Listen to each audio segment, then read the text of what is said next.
Che lui ci sia sabato alla protesta romana contro il governo Renzi non ci sono dubbi. Roberto Marcato, presidente del Parlamentino di Palazzo Moroni, capofila dei fedelissimi del sindaco Bitonci, prossimo candidato consigliere alle regionali, a Tosi, che si dice pronto a candidarsi governatore, risponde: La cosa che davvero mi fa venire i brividi è che la frase non è "sono pronto a candidarmi al posto di Luca Zaia se il partito me lo chiede", ma contro Luca Zaia.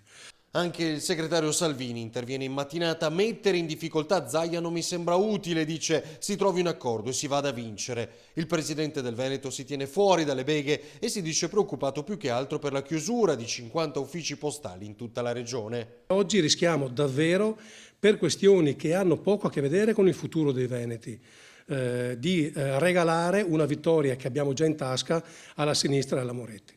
Per battere Renzi ci vuole il centro e la destra, ribatte il sindaco di Verona, che non gradisce come le decisioni sul Veneto vengano prese a Milano. Non vedo quale via d'uscita.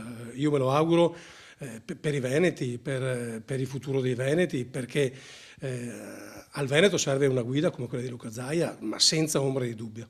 Salvini vuole la minoranza permanente, ecco perché si è creato questo contrasto in Veneto, dice poi il coordinatore nazionale di Nuovo Centrodestra, Quagliariello. Nel momento in cui lui dice che non ci devono essere partiti tradizionali ma solo liste civiche, poi pensare all'eventualità di una candidatura con Forza Italia e Nuovo Centrodestra, come dire, è un'ipotesi, voglio essere elegante, suggestiva.